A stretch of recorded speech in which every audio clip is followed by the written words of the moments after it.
ఏ మతాన్ని కదపండి, మెసొపొతేమియా బానిసలంది, ఐగుప్తి బానిసలంది. సనాతన ధర్మాలు మానవుని పుట్టుక ఒకరికి ఒకడు బానిస అంది. కానీ ఒకే ఒక్క బైబిల్ చెప్పింది, వీడు బానిస కాదు, సాక్షాత్తు దేవుని స్వరూపం. వీడు బానిస కాదు, సాక్షాత్తు దేవుని స్వరూపం. నువ్వు గాడ్స్ ఇమేజ్. ఆదికాండం 1:26.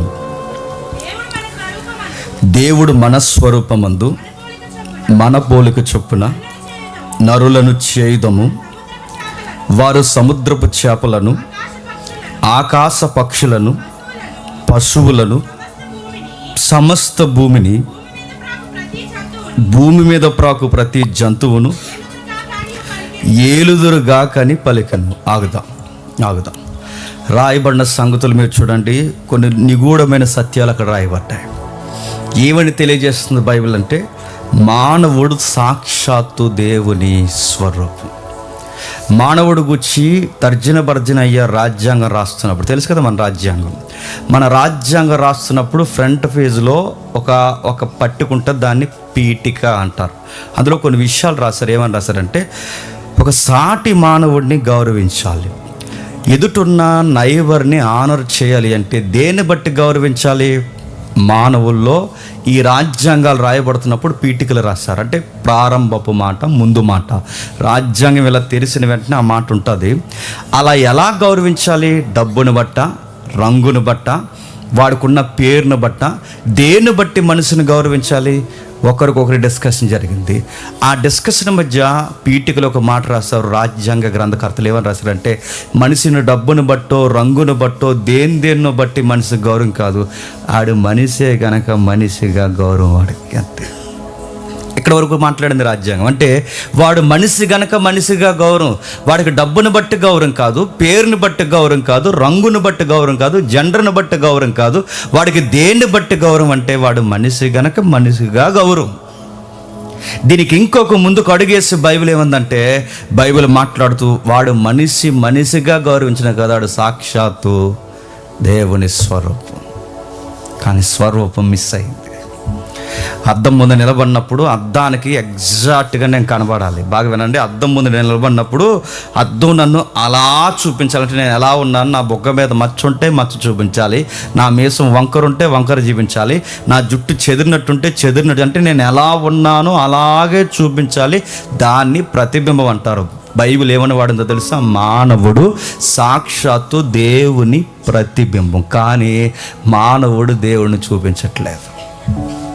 మానవుడు దేవుని చూపించాలంటే, నేను అద్దం ముందు నిలబడినప్పుడు అద్దం నన్ను ఎలా చూపిస్తుందో, నేను దేవుని తరపున ప్రతిబింబంగా ఈ భూమి మీద ఈ సృష్టిలో ఉన్నప్పుడు నేను సాక్షాత్తు దేవుణ్ణి కనుపరచాలి. కానీ మిస్ అయ్యింది ప్రతిబింబం.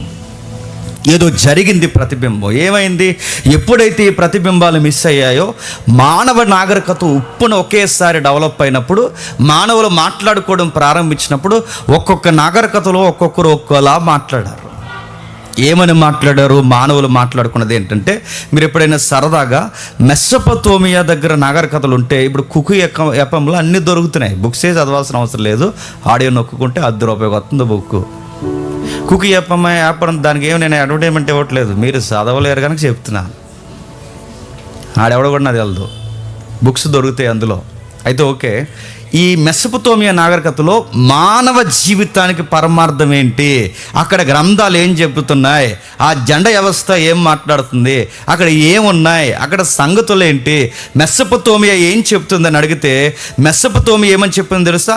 మానవుడు అన్నవాడు పెద్ద ప్రామాణికమైన మనుష్యుడు కాదు, మానవుడు అన్నవాడు దేవతలకు ఊడుగంచేయడానికి పుట్టినోడే మానవుడు అన్నది మెసొపొతేమియా నాగరికత, లేదా వాళ్ళ రచనలు, లేదా వాళ్ళ మూలాలు, లేదా వాళ్ళ మత గ్రంథాలు, వాళ్ళ సనాతన ధర్మాలు. మానవుడు అన్నవాడు పుట్టుక అర్థం ఏంటంటే దేవతలకు ఊడిగించేయడానికి పుట్టారన్నాయి మెసొపొతేమియా నాగరికతలో. ఇంకా ఏమున్నాయి? ప్రపంచంలో పురాతనమైన నాగరికత కలిగిన మహాదేశం ఉంది, దాని పేరు ఐగుప్తి. ఐగుప్తిలో మానవుడి యొక్క పుట్టుకకు పరమార్థం ఏంటని అడిగితే ఐగుప్తి ఇలా చెప్పింది, ఐగుప్తి గ్రంథాలు ఇలా చెప్పాయి. ఐగుప్తి గ్రంథాలు మానవుడిని ఇలా ఉటంకించాయి. ఏమని ఉటంకించాయి? మెసొపొతేమియాకు పోతే మానవుడు అన్నవాడు ఊడిగించేయడానికి పుట్టాడు దేవతలు కానీ మెసొపొతేమియా నాగరికత చెప్పింది. ఇక్కడ మనం మాట్లాడుకుంటే ఐగుప్తి ఏం చెప్తుంది? ఐగుప్తి గ్రంథాలు ఏం చెప్పాయి? ఐగుప్తి గ్రంథం ఏం చెప్పిందో తెలుసా? ఎక్కడో దేవత ఉందట, ఈ లోకాల ఆవలు ఎక్కడో పెద్ద దేవత ఉందట. ఆ దేవత తన పనుల్లో తాను నిమగ్నమే అలా పని చేసుకుంటున్నప్పుడు ఆ పనులు అలిసి సొలసి ఆ దేవత ఇలా తలదించి పని చేసుకుంటున్నప్పుడు తన కంటిలో నుండి ఒక కన్నీటి బిందువు ఇలా కింద పడిందట. ఆ బిందువులో నుంచి మానవుడు ఆటోమేటిక్గా వచ్చేసాడట. ఇది Egypt philosophy, Egypt mythology. Egypt ఏం చెప్తుంది? ఇదిగో ఐగుప్తి ఏమని మాట్లాడుతుందో చూడండి. తన దేవత అంటే ఎవరో దేవత ఉంది, ఆ దేవత నీటి బిందువులోంచి కింద పడితే ఆ నీటి బిందువులోంచి పుట్టుకొచ్చిన వాడే మానవుడు. ఇది పెద్ద అనుకుని చేసిన కార్యక్రమం కాదు, అనుకోకుండా జరిగిపోయిన పుట్టుకే మానవ పుట్టుక అన్నారు.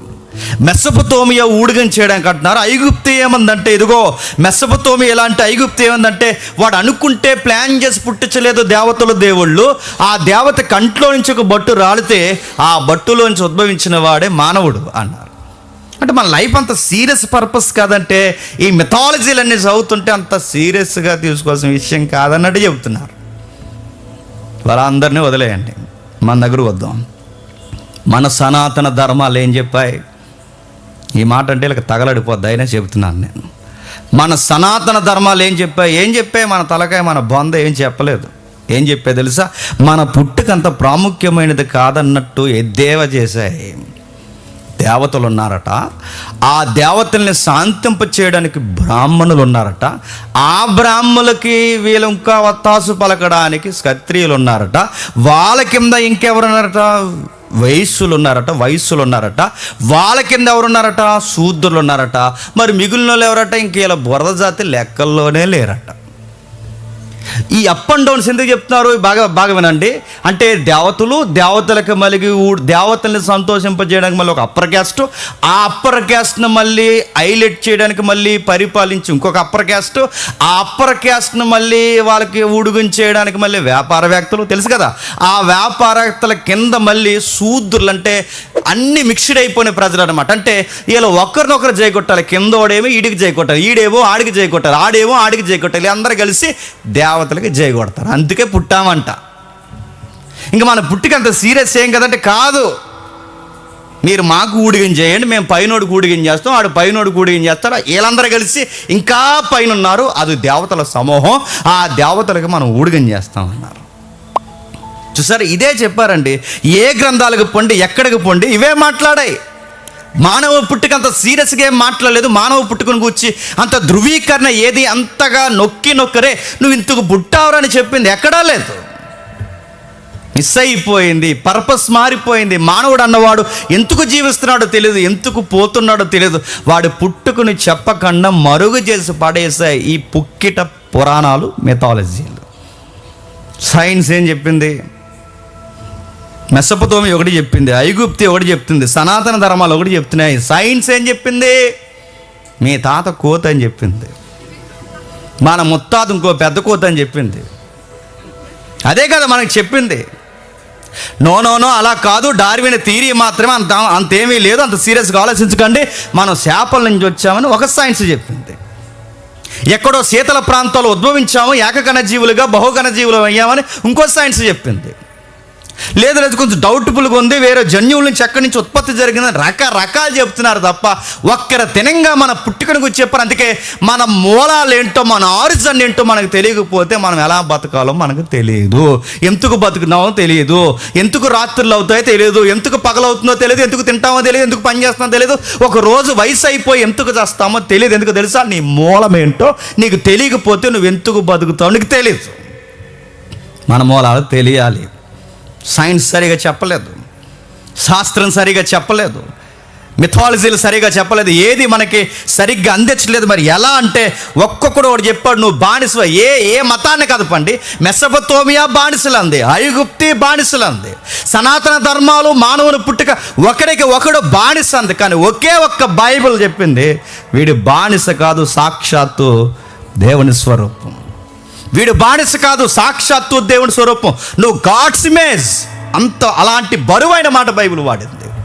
నేను దేవుని స్వరూపం. దేవుని స్వరూపం అంటే ఈ ప్రకృతిలో దేవుణ్ణి ప్రతిబింబింప చేయడానికి నేను ఉన్నాను, దేవుణ్ణి కనుపరచడానికి ఉన్నాను. నా తండ్రి అయిన ఆదాము పుట్టుకైనా, నా తల్లి అయిన ఆదాము పుట్టుకైనా, ఎవరి పుట్టుకైనా మా పుట్టుక మూలాలు ఈ ప్రకృతిని శాసించే మూలాలు. ప్రకృతిలో ఎక్కడా లైఫ్ తగ్గకుండా ఏలే తత్వం మాది. మిస్ అయిపోయాం. ప్రకృతిని ఏలో కనబడుతున్న జీవులు ఇదిగో సముద్రంలో ఎగిరే పక్షులు ప్రతి దానిని ఆదామును వేలాలన్నాడు. ఏలిక కింగ్ వర్షిప్ ఉండేది మనకంటే, రాజుల ఆరాధనతో ముడిపడే ఒక చక్కటి పరిపాలన ఉండేది. పోయింది. చేయాల్సిన పని చేయకుండా, జరిగించాల్సిన పని జరగకుండా, దేవుణ్ణి ప్రతిబింబింప చేయకుండా చెడ్డ మాటలు, చెడగొట్టే మాటలు, సాతానుగాడి మాటలు విన్నారు మొదటి దంపతులు. మీరు వినండి, నేను సెమినార్లో చెప్తాను వీళ్ళ గురించి. లైఫ్ అనేది, ఫ్యామిలీ అనేది ఎలా డిస్టర్బెన్స్ అయిపోయిందో వీళ్ళ గురించి సెమినార్లో మనం మాట్లాడుకుందాం. సాతానుగాడు వచ్చి ఒక మాట మాట్లాడాడు. ఏమన్నా తెలుసా? ప్రతిబింబం కాదు, ఏమీ కాదు, ఒక పని చెప్తాను. నువ్వు ఎలా గొప్పడు అవుతావంటే, బాగా వినండి, నువ్వు ఎలాగూ గొప్పడు అవుతావంటే ఈ పని చేస్తే నువ్వు దేవుడు అయిపోతావు అంతే. ఏమంది? నువ్వు ఈ పని చేస్తే, బాగా వినండి, బైబిల్ అర్థమైన వాళ్ళకి టక్కును పట్టుకుంటారని, అర్థం కాని వాళ్ళు ఎర్రగా మీలాగే నా వైపు చూస్తారు.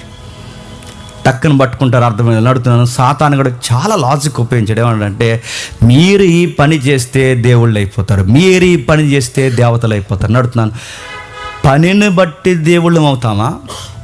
దేవుళ్ళం గనక పనికి వాల్యూ పెరుగుతుందో చెప్పండి. మళ్ళీ చెప్తున్నాను, దేవుడని నేను డిసైడ్ చేయట్లేదు, ఒకసారి మళ్ళీ జాగ్రత్తగా వినండి. పనికి నన్ను బట్టి పనికి వాల్యూ రావాలి, మరలా నన్ను బట్టి పనికి వాల్యూ రావాలి తప్ప నా పనిని బట్టి నాకు వాల్యూ కాదు. బైబిల్ అదే చెప్తుంది. సాతాను కూడా దానికి రివర్స్ చెప్తున్నాడు, నువ్వు ఇది చెయ్యి నీకు వాల్యూ పెరుగుతుంది. దేవుడు ఏమన్నా తెలుసా? నీకు వాల్యూ ఉంది, ఇది చేయకు అని చెప్పాడు. వాడు రివర్స్ చెప్తున్నాడు. చూడండి, యేసు ప్రభువుని కూడా అలాగే అర్థం చేసుకున్నాడు. ఇదిగో ఈయన ఈ పని చేశాడు కనుక దేవుడు, ఈయన ఈ పని చేశాడు కనుక దేవుడు కాదు, ఆయన దేవుడు గనక ఆ పని చేస్తాడు. ఆయనను బట్టి పనికి వాల్యూ, ఆయన ఉన్న వ్యక్తిత్వాన్ని బట్టి పనికి విలువ. అంటే మనం చేసే పనికి విలువ, మనల్ని బట్టి పనికి విలువ, పనిని బట్టి మనకి విలువ కాదు. ఎందుకంటే మనం విలువ లేని వాళ్ళం కాదు, మనం విలువ కలిగిన వారం కనుకే మనం చేసే పనులన్నీ విలువైనవి. సాతాను గారు దాన్ని మార్చేస్తాడు. వాడేమంటాడంటే, పనితో మాట్లాడుతున్నాడు, పని చేయమని చెప్తున్నాడు. ఇదిగో పని అని మాట్లాడుతూ వాడు ఏమంటున్నాడు చూడండి, ఇదిగో ఈ పని చేయి గొప్పడు అవుతావు, ఈ పని చేయి కాదు, నేను గొప్పోని గనక గొప్ప పనులు చేస్తాను, నేను గొప్పోని గనక కష్టపడతాను, నేను గొప్పోని గనక దేవుడు తగిన స్వరూపంలో సుగుణాలతో పనిచేస్తాను. పనిని బట్టి నాకు వాల్యూ కాదు, నన్ను బట్టే పనికి వాల్యూ. సాతాను గారు దాన్ని రివర్స్ చెప్పాడు. వాడు మాట. అందుకే యేసు ప్రభు వారి గురించి కూడా మాట్లాడుతున్నాడు, అలాగే మాట్లాడతాం. ఆయన దేవుడు కాబట్టి, బాగా వినండి, ఆయన దేవుడు కాబట్టి ఈ పనులు చేశాడు, ఈ పనులను బట్టే దేవుడు కాదు. ఇప్పుడు యేసుక్రీస్తు వారిని అలా అర్థం చేసుకోకండి.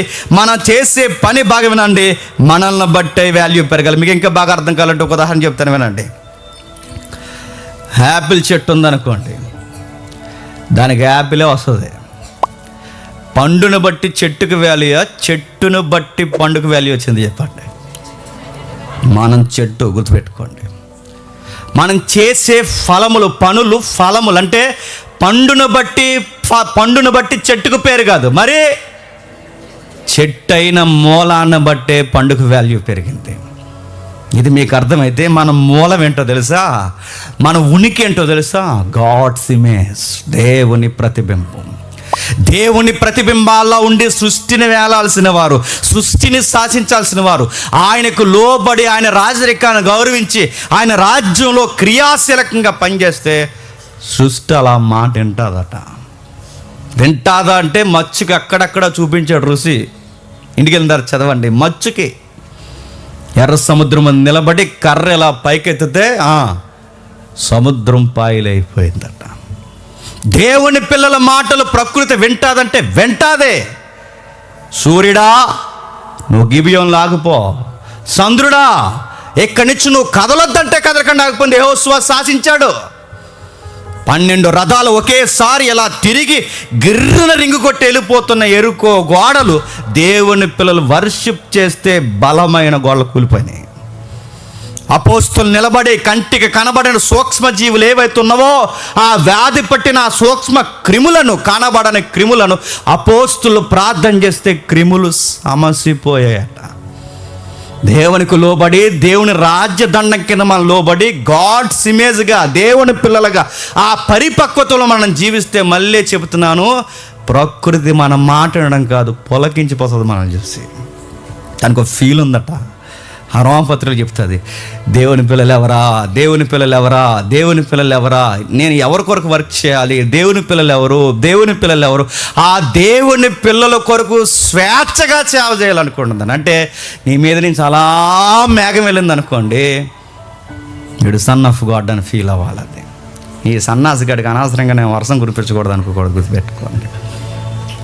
నేల మీద మనం నడుస్తుంటే, మళ్ళీ చెప్తున్నాను, నేల మీద మనం నడుస్తుంటే దేవుని పిల్లలు 4,000 మంది దేవుని పిల్లలు, 5,000 మంది దేవుని పిల్లలు 6 రోజులు ఇక్కడ ఉంటారు. వీళ్ళకి నేను ఇదిగో పని చేయడానికి నాకు దేవుడిచ్చిన గొప్ప భాగ్యం అని ఫీల్ అవ్వాలి. వీసే గాలి మనల్ని వీస్తున్నప్పుడు, మనం తాగుతున్నప్పుడు, ఇదిగో జేమ్స్ సన్ ఆఫ్ గాడ్ గాలి ఫీల్ అవ్వాలి. ఫలానా తమ్ముడు దేవుని కుమారుడు గాలి ఫీల్, అంటే ఇది ఫీల్ అవుద్దంటే ఫీల్ అవుద్దు. ఎక్కడుందో ఒకసారి చూడండి.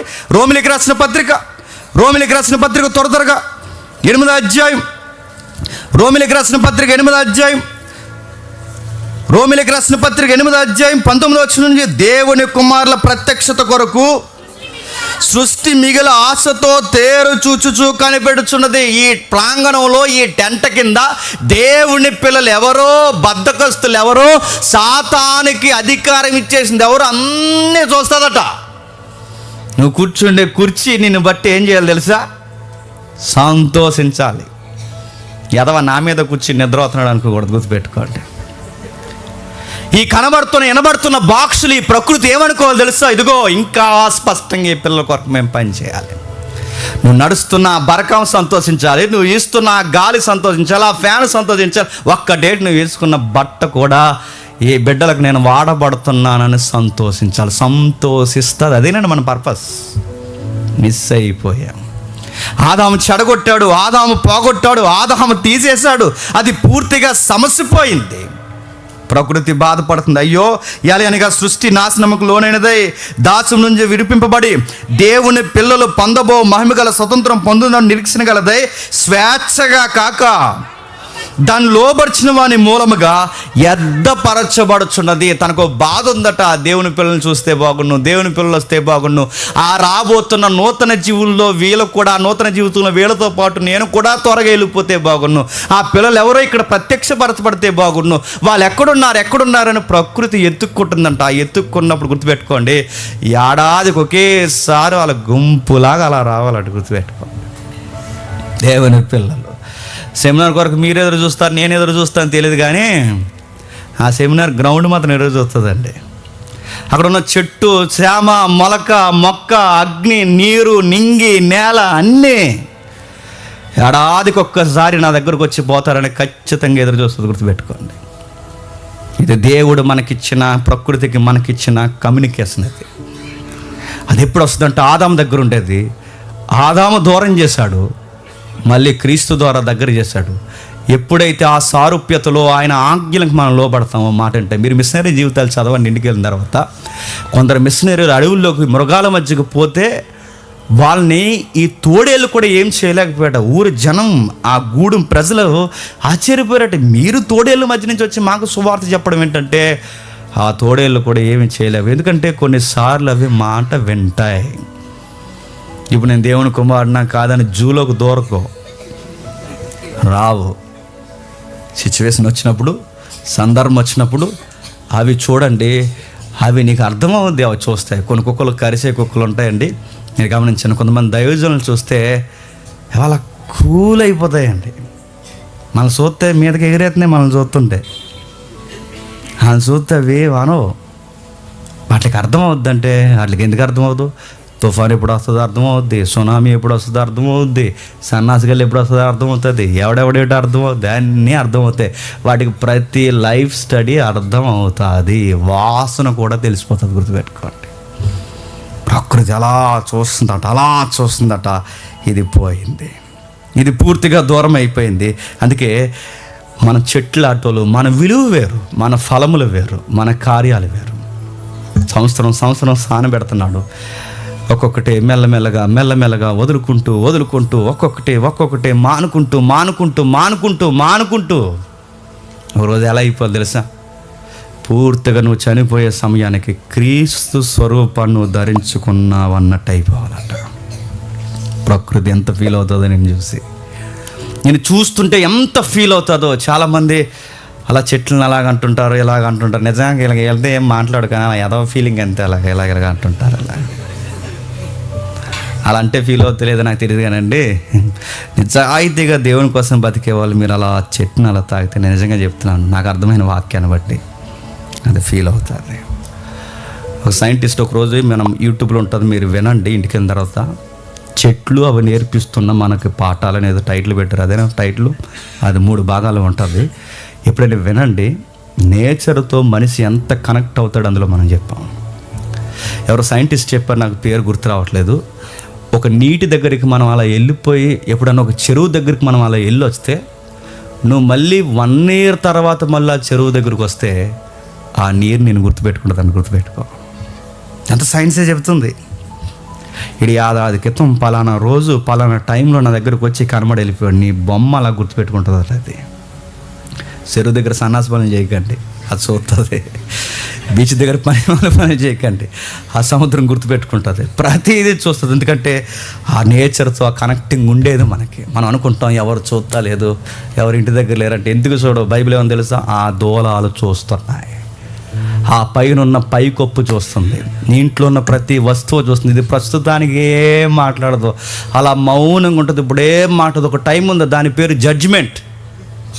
ఆ టైంలో తెగ మాట్లాడుతుంటాయి. నువ్వు అనుకుంటావు మన దాకా బాగానే ఉన్నావు కదా, ఇలా మాట్లాడుతూ తెగ మాట్లాడుతుంది. ఆ రోజు వచ్చి దొంగ పనులని చేశాడు, అన్నీ తమ వచ్చి చెప్తుంది, ఈ స్టూల్ వచ్చి చెప్తుంది, అన్నీ చెప్తుంది. ఇది ముందు చెప్పేద్దే, గుర్తుపెట్టుకు, ఇది ముందే చెప్పేద్దే. ఇవన్నీ చెబితే గుర్తుపెట్టుకోండి. బైబిల్ మనం చెప్తుంది, దేవా ఏంటి ప్రభా నా లైఫ్ అంటే నా ఇమేజ్, నా ఇమేజ్. ప్రకృతిలో రెఫరెన్స్గా పెట్టాను. నేను శాసించాల్సిన ప్రకృతిని నీ ద్వారా శాసిస్తుంటే చూడాలని మురిసిపోయి పెట్టాను. నేను మిస్ అయిపోయారు.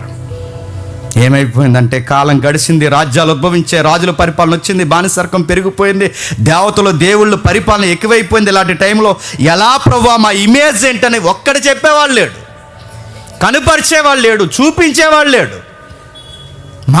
మానవుడుగానే ఉండిపోయాడు. మానవుల్లో ఒక దైవ కోణం ఉందని చూపించే నాదుడు లేడు. అలాంటి టైంలో సరిగ్గా ఒక ఇమేజ్ ఇళ్ళలోనికి వచ్చింది. ఆ ఇమేజ్ పేరు నజరుడైన యేసుడు.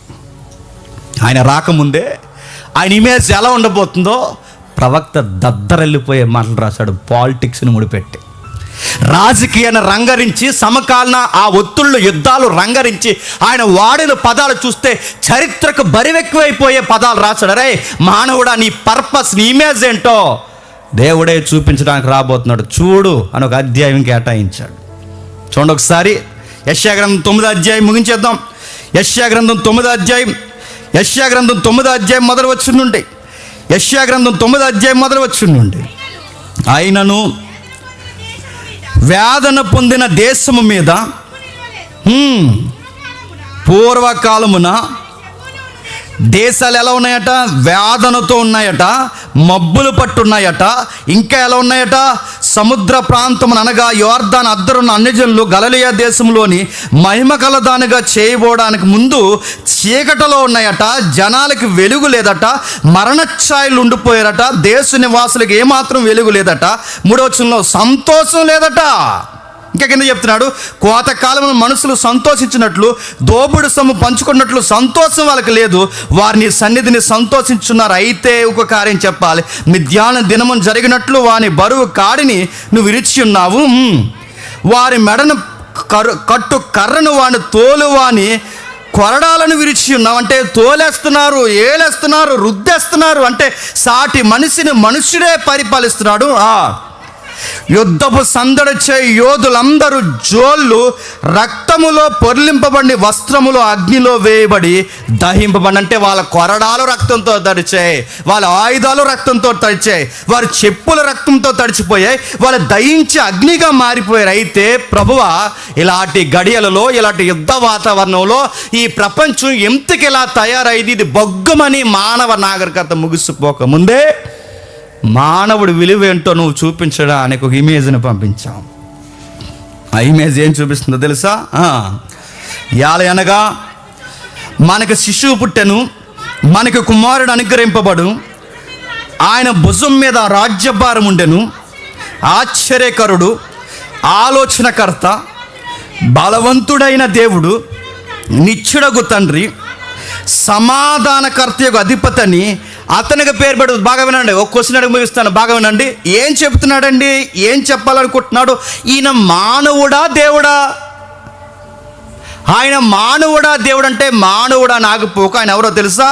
ఆశ్చర్యకరుడు, ఆలోచనకర్త, బలవంతుడైన దేవుడు, నిత్యుడగు తండ్రి, మనిషి ఆకారంలో కనబడుతున్న గాడ్స్ ఇమేజ్. అదే మనం మిస్ అయిపోయాం. ఏముండేదో తెలుసు మనకి? ఇదిగో బంధకాలు ఎక్కువైపోయి మనుషులే తొక్కుకుంటున్నప్పుడు మానవుడు అన్నవాడు ఏం కోల్పోయాడో మనకు చూపించడానికి దేవుడే దీనుడుగా మానవ ఆకారంలో ఎలలో సంచరించి అన్నాడు, నీలో ఉండాల్సినవి ఏ గుణగణాలే పోయాయి అన్నాడు. ఆశ్చర్యకరుడు, ఆలోచనకర్త, నిత్యుడగు తండ్రి, సమాధానకర్త. అంటే ఈయన చూస్తుంటే మానవ ఆకారంలో దేవుని స్వరూపంలో మానవ ఆకారం, రెండు కలిస్తేనే నజరేయుడైన యేసుడు. ఇది పోయింది. అందుకే ఆదాము పోగొట్టింది. మన దేవుని స్వరూపంలో ఉండేవాళ్ళం. ఎలా ఉండేవాళ్ళం? నిత్యము బతుకుతూ ఉండేవాళ్ళం. ఎలా ఉండేవాళ్ళం? ఆశ్చర్యకరంగా ఉండేది. ఎలా ఉండేవాళ్ళం? మనం ఆలోచన అంటే ఎవరు చెప్పకముందే ఏం జరిగిందో ఆలోచన కార్యాలు కలిగి ఉండేవాళ్ళం. ఇన్ని కార్యాలు మనకుండే. ఇప్పుడు పోయింది అదంతా. మళ్ళీ అది ఎలా వస్తుంది ప్రభా, ఎప్పుడు వస్తుంది ప్రభా అంటే 25 క్యాలెండర్ వస్తే రాదు, 26 క్యాలెండర్ వస్తే రాదు. మరి ఎలా వస్తుంది? మళ్ళీ ఆదాము చెడగొట్టింది గుర్తుపెట్టుకో. ఆదాము చెడగొట్టింది ఈ కడపటి ఆదాము దగ్గరకు వస్తే చెప్పండి, అప్పుడు నీకు ఆ ఇమేజ్ వస్తుంది. మళ్ళీ ఆ ఇమేజ్ మనకు వస్తుంది. ఇప్పుడు వస్తుంది, ఈ ఆదాము ద్వారా పోయింది, ఈ ఆదాము దగ్గరకు వస్తే మనకు వస్తుంది. ఆయన గురించి రాసిన మాటలు ఎంత విచిత్రంగా ఒక వ్యాఖ్యానం రాశారు, నాకు భలే అనిపించింది. నేను మార్చకుండా చదువుతున్నాను, ఒకసారి వినండి. ఆయనకు ఒక పదం పెట్టారు, ఆశ్చర్యకరుడు. అవును, ఆయన ఎంత ఆశ్చర్యకరుడు అంటే స్వభావంలో ఆశ్చర్యకరుడు, గుణగణాల్లో ఆశ్చర్యకరుడు, కన్యక జన్మించడంలో ఆశ్చర్యకరుడు, ఈ భూమి మీద మచ్చలేని పవిత్ర జీవితంలో బ్రతికినందుకు ఆశ్చర్యకరుడు, పాపుల కోసం ఆయన మరణంలో ఆశ్చర్యకరుడు, ఆయన గుణంలో నుంచి సజీవంగా లేవడంలో, పరలోకానికి ఆరోహణ అవడంలో ఆశ్చర్యకరుడు. అన్ని విధాలుగా ఎప్పటికీ మానవుడు ఆకారంలో ఉన్న దేవుడు ఆశ్చర్యకరుడు. మన పర్పస్ ఎలాంటి తెలుసా? ఆశ్చర్యకరమైన పర్పస్ మనదే. వింతగా ఉండేవాళ్ళం. ప్రకృతి మన మాట వినేది, మనం చెప్పినట్టు నడిచేది, మనం మాట్లాడినట్టు నడిచేది. ఎందుకంటే దీన్ని మానవ చేతుల్లో పెట్టి దేవుడు ఏమన్నా తెలుసా? వీటిని మీరు పరిపాలించండి అన్నాడు. మనం పరిపాలిస్తున్నామా? అదే మనం పరిపాలిస్తుందా చెప్పండి? అందుకే నేను చెప్తున్నాను, మనల్ని బట్టి పనికి వాల్యూ పెరగాలి, కానీ రివర్స్ ఏమైందో చెప్పినా పనిని బట్టి మనకు వాల్యూ పెరిగింది. కానీ రివర్స్ మళ్ళీ చెప్తున్నాను, మన విలువైన వారం, దేవుని స్వరూపం కలిగిన వారం, దేవత కంట్లో నుంచో లేకపోతే దేవతలకు ఊడిగం చేయడానికో ఇంకొక మనిషికి మొక్కడానికో మనం పుట్టలేదు. సాక్షాత్తు దేవుడిని చూపించడానికే ఈ భూమి మీద పుట్టాం, ఈ భూమి మీద ఉద్భవించాం. గట్టిగా నేను చెప్తున్నానండి, గట్టిగా బతికితే ఇంకా 60 ఏళ్ళు బతుకుతాం. 60 ఏళ్ళు అది పక్క. ఇప్పటికైనా చచ్చిపోతాం. ఈ చచ్చిపోయే లోపు ఒక గోల్ పెట్టుకోండి, నా లైఫ్లో దేవుని యొక్క గుణగణాలు చూపించి చచ్చిపోవాలని గోల్ పెట్టుకోండి. అలానే చచ్చిపోవాలండి. నేను ఎవరు గుర్తించకపోయింది, ఎందుకంటే ఎలా చచ్చిపోతాం? మీరు అనుకుంటారు మేమేం చచ్చిపోయాం అనుకోకండి. మొన్న ఫేస్బుక్లో ఈ రిలయన్స్ వాళ్ళ అబ్బాయి అనంత్ అంబానీ అన్నారు కదండి. ఈ అనంత్ అంబానీకి పెళ్ళైన తర్వాత ఈ జంట బయట తిరుగుతుంది. ఈ బయట తిరుగుతుంటే వెనకాల నుంచి ఎవరో ఫోటో తీశారు. ఆ వెనకాల నుండి ఫోటో తీస్తే ఆ అబ్బాయికి ఇక్కడ తల లేదు. ఈ తల లేకపోతే వెనకాల తల లేని ఫోటో పెట్టారు. కింద కామెంట్లు పెట్టారు, అరే ఇన్ని కోట్లు ఉన్నవాడికి బొచ్చు ఊడిపోతే బొచ్చు ఎట్టుకోలేకపోయాడు, ఎవడరా నూనె రాసుకుంటే బొచ్చు వస్తుంది అన్నది. ఆ నూనె ఏదో వస్తుంది కదా, ఇలా వచ్చేస్తుంది ఈ మధ్య. బాధపడి జుట్టు ఊడిపోయిన వాళ్ళు అందరూ అన్నారు, ఎవడరా అది చెప్పింది? అనంత అంబానీకే దిక్కులేదు జుట్టు ఊడిపోతే. ఎవరు చెప్తున్నా? అనంత అంబానీకే బొచ్చు కాపాడుకోలేకపోతున్నాడు, అనంత అంబానీ ఆరోగ్యం కాపాడుకోలేకపోతున్నాడు. అవుతున్నాను కోట్లు, పరపతి, అధికారాలు ఇవేమీ కాదండి. ఎవరు గాడ్స్ ఇమేజ్ గుర్తుపెట్టుకో. చచ్చిపోయేలోపు దేవుడండి మా ఊరిని ఎదురు వెళ్ళిపోయాడండి. సాక్షాత్తు దేవుడి కుమారుడు అండి, మంచోడండి. ఎక్కడుంటే అక్కడ సమాధానకరంగా ఉండేదండి.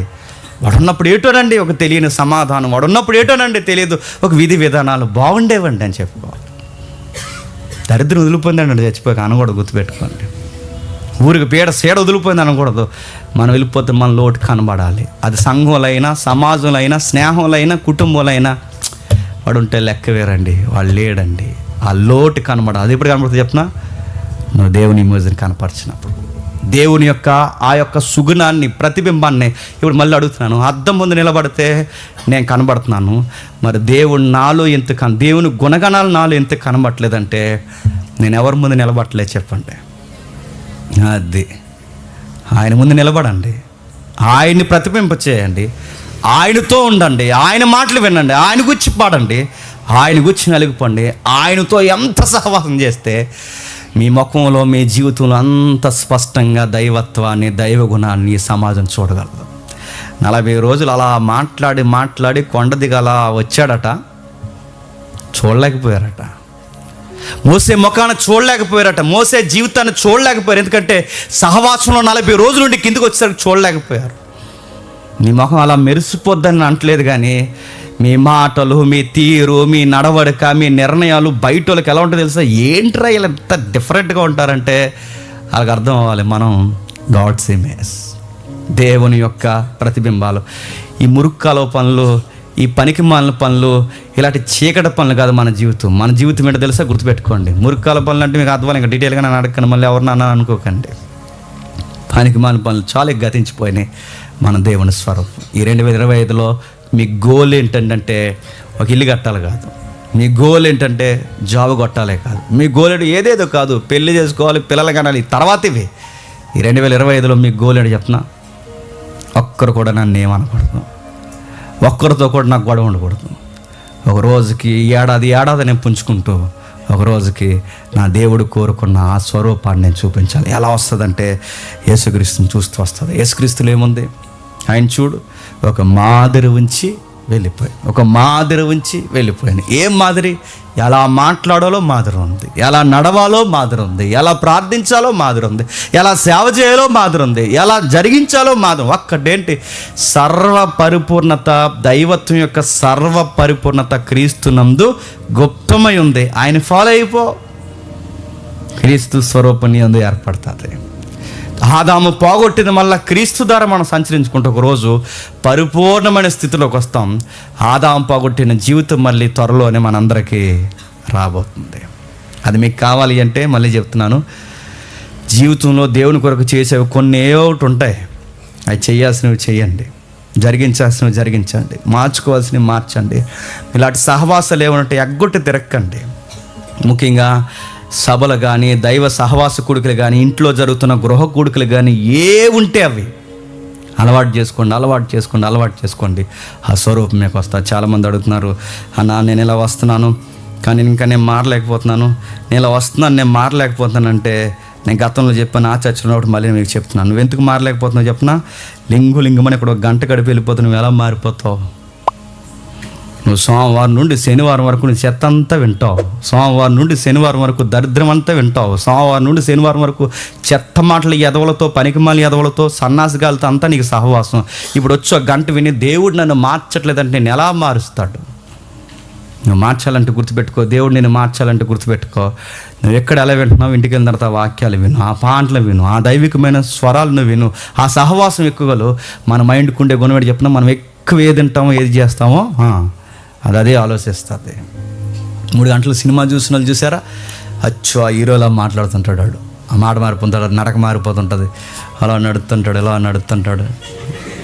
ఎందుకంటే అలాగైపోయాడు, ఎందుకలా అయిపోయి ఆ మైండ్ అలా సెట్. మైండ్కి ఉండే గుణం అది, మైండ్కి ఉండే గుణం. నువ్వు ఎక్కువ ఏది చేస్తే, నువ్వు ఎక్కువ ఏది తింటున్నావో అదే చేస్తుంది. నువ్వు ఎక్కువ దేవుళ్ళు ఉండి, ఎక్కువ బైబిల్ చదివి, దేవుని కొరకు ఎక్కువగా ఏదైతే నువ్వు పెనుగులాడుతున్నావో నీ మైండ్ కూడా అదే బిహేవ్ చేస్తుంది. నీ మైండ్ దేవుళ్ళో నానాలి, నీ మైండ్ సెట్ ఎక్కువ దేవుళ్ళలో పెన వేసుకోవాలి. అప్పుడు నువ్వు చూస్తావు, ఆశ్చర్యపోతావు. నువ్వు ఆశ్చర్యం ఎంత కలుగుతుంది అంటే, నువ్వు ఎవరు అది మాటల్లో సైంటిఫిక్గా ల్యాబుల్లో మనం వివరించలేము, కానీ ఖచ్చితంగా నేచర్తో నువ్వు కనెక్ట్ అవుతావు.